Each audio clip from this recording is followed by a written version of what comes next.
All right, we have another one in today. This is, as soon as I get this, there we go.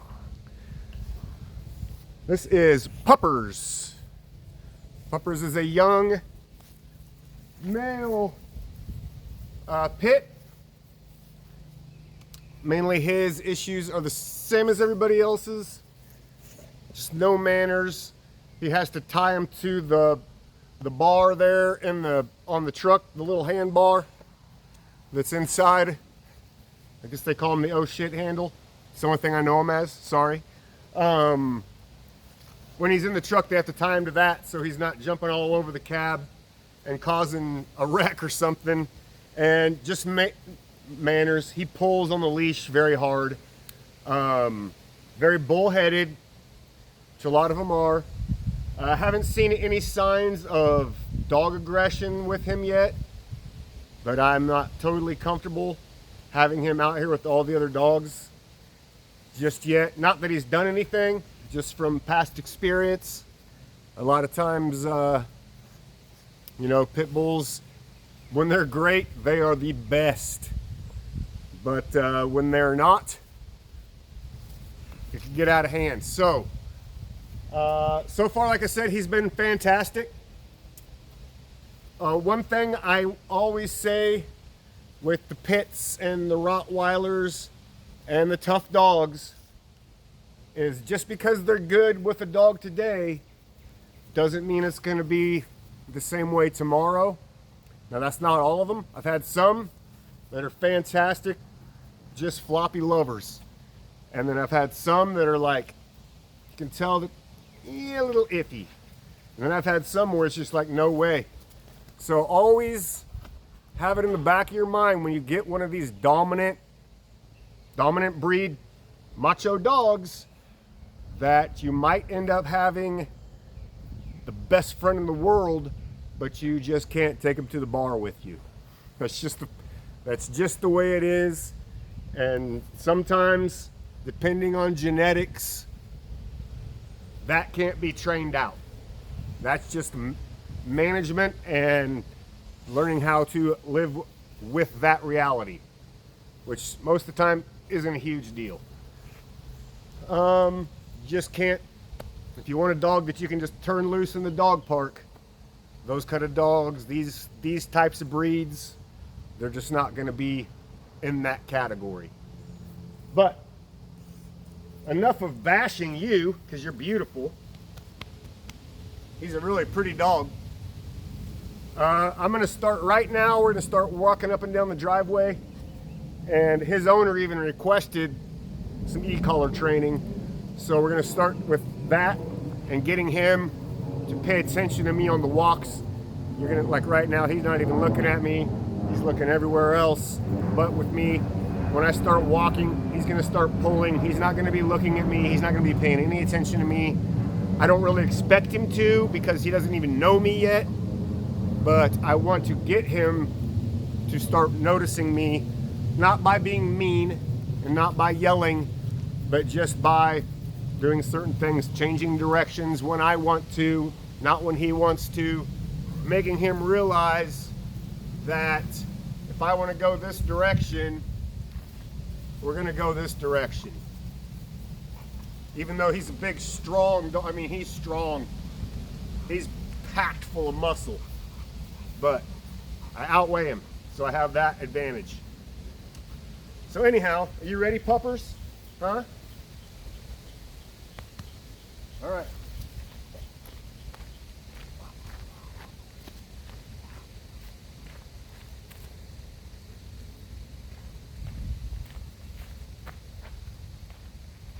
See, right away, he started pulling.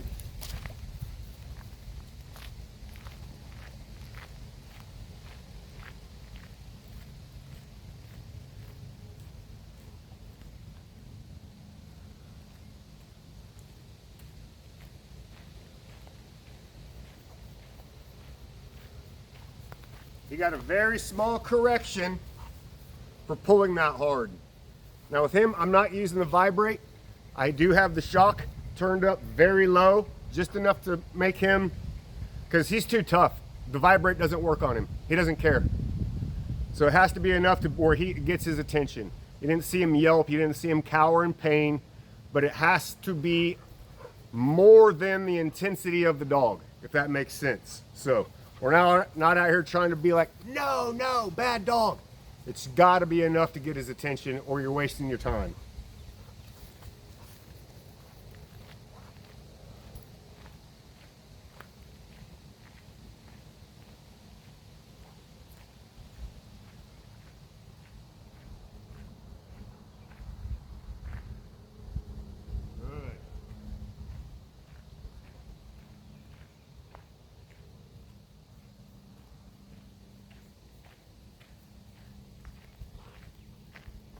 So already, you saw from the get-go, he was hunkered down and I was like this. And he was pulling. Already, we see an improvement.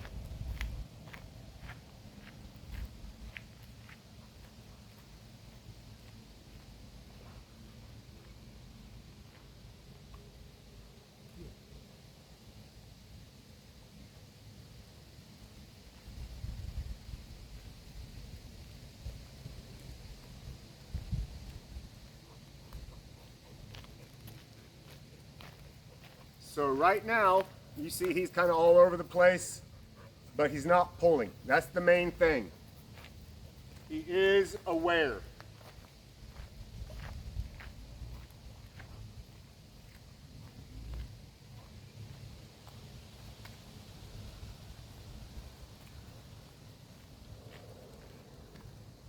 Good.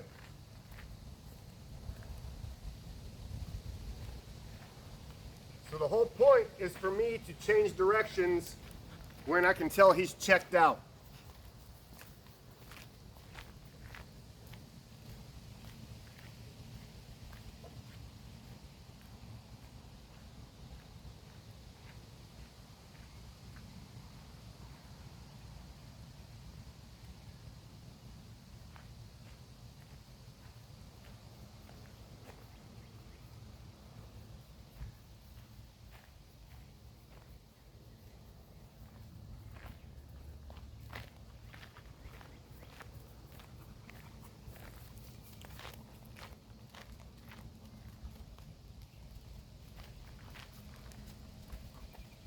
Good.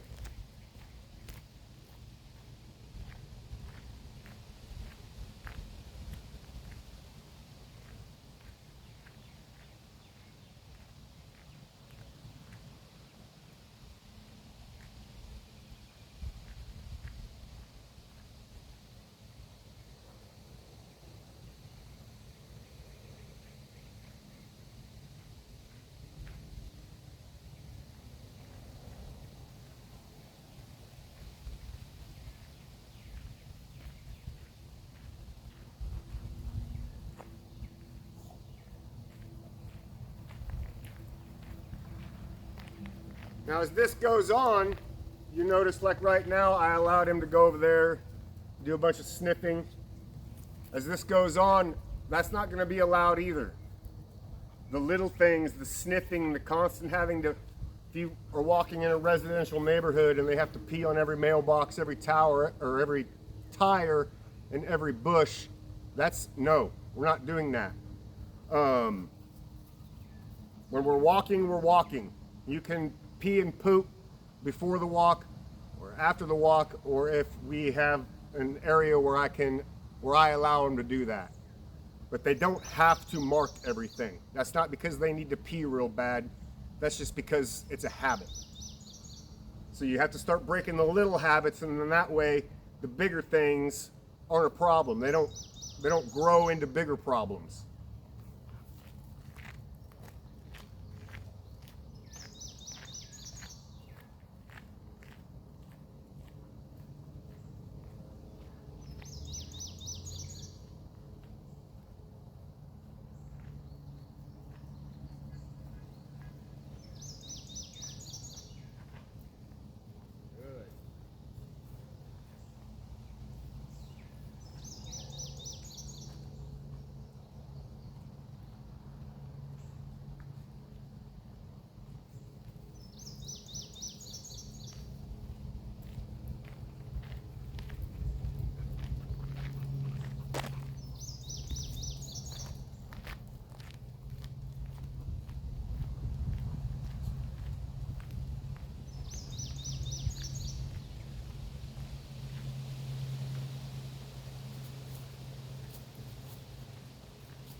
So right there, even though I don't think he had bad intentions,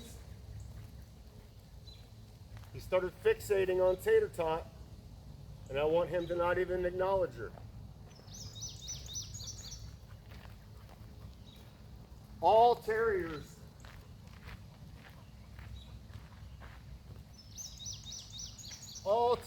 whether it's a pit bull terrier or a Yorkshire terrier, they have an aggressive streak in them. They have a very high prey drive.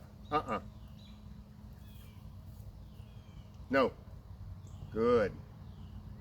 So you don't want to let them fixate, especially terriers.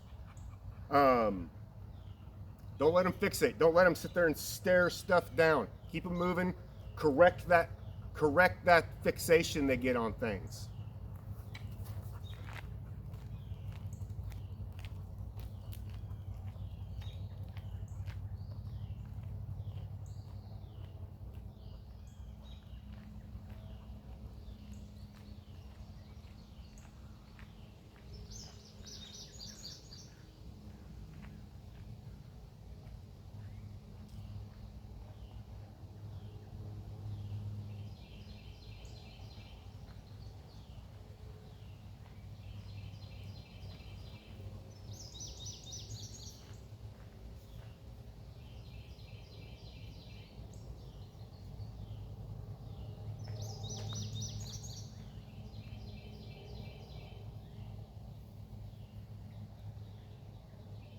So of course he has to poop.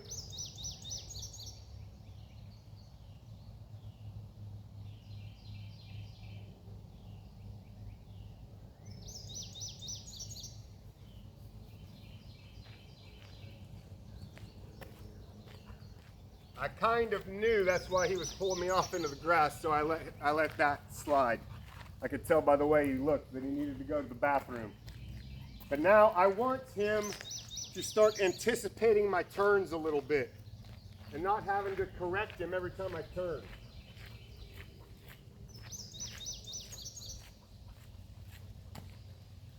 Good.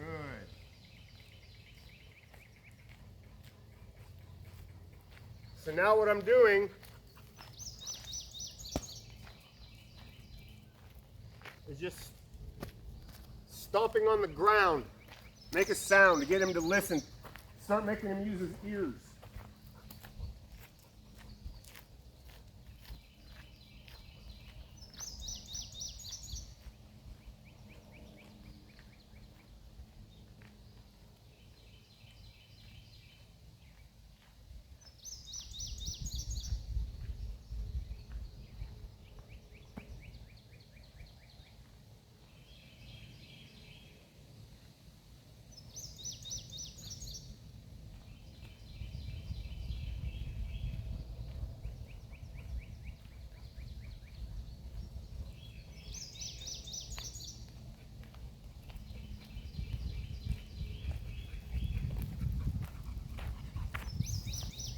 That was really good. We're gonna pan up a tiny bit more, because when I get that far out there, I can't see what you're seeing.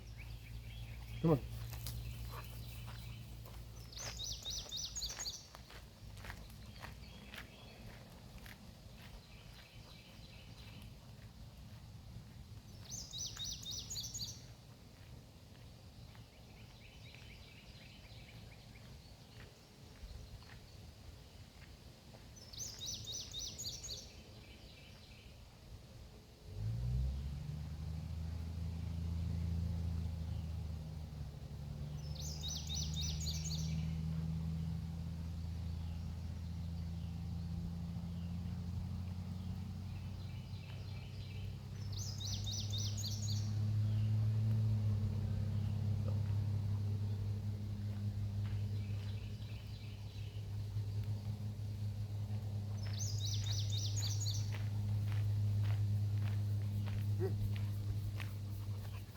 So there you have it. That's a good good first video for puppers. We started as you saw the very first time, the very first walk, he was pulling. I was literally doing this number with it locked around my wrist, and he was pulling me. Now, we've gone from that to